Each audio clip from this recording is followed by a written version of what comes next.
So I ended up going with the Ryobi. I wanted to get an electric weed whacker. I was contemplating whether to go with another gas weed whacker or jump into the electric. And I'm really glad I went with the electric. The difference with this one is it's balanced right about there. And it's not that heavy. Whereas if you go with the gas one, this one's balanced right about where the trigger is. So the last one that I had before buying this is this Troy-Bilt 4-cycle, and I just feel like this one did not have enough power for what I use it for. It got the job done, it's just not powerful enough. Whereas the Ryobi, there's plenty of power. I would take this over the gas model any day. And the reason I was going with a electric one is because I'm so sick of dealing with the gas ones. Either mixing oil, which I didn't even have to do on this one, but still mixing the oil and gas.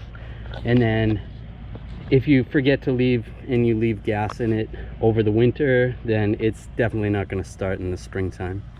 So I went with this one. This is the brushless one. There's a high switch, low switch right there. There's the trigger.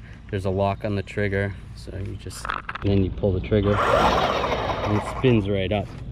But there's no need to worry about starting and stuff. Let's give it a go. I'll talk a little bit more about it later.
Something I didn't really notice until now when comparing to the other ones, so it didn't really bother me that much, is this actually spins opposite of the way a conventional weed whacker spins. I didn't even notice. I've used it 2 or 3 times. It hasn't bothered me, hasn't affected the use of it. It's got a variable trigger, which I like, so you don't necessarily have to turn this down if you don't want to.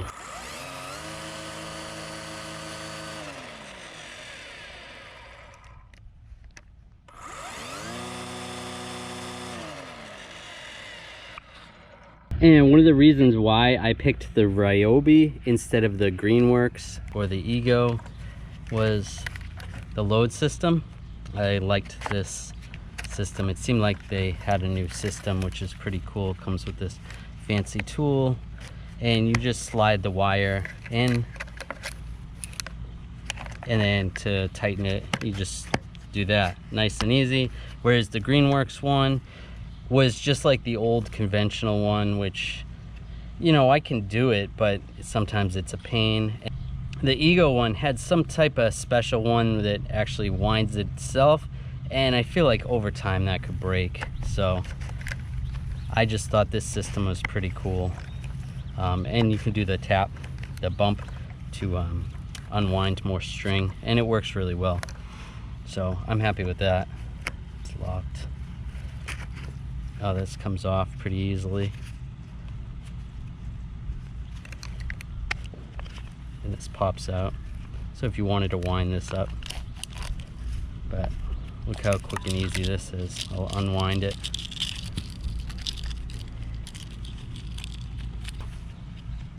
See, slide this back in position. Oops. This goes first.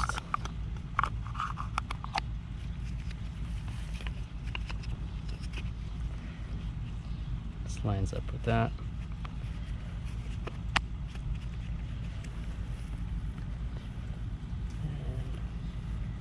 Line the arrows up,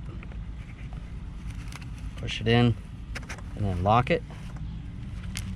Now take your wire, your string, and you have to make sure this is all lined up underneath. So that's all lined up. Slide the string through.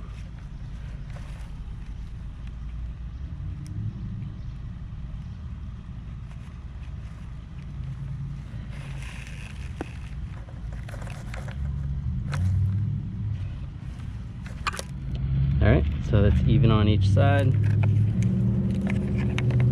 Take your tool and just wind it up.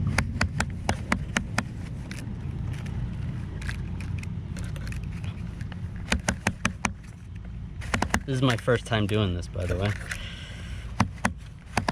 but I saw some videos on it. So it's that quick, you know, I like it. Overall, I think it's really cool. Definitely electric's the way to go over gas. And I'm a mechanic, so I don't mind dealing with gas, but I'm just tired of it. So get an electric weed whacker. I recommend the Ryobi. I think it's pretty sick. Check it out. Thanks.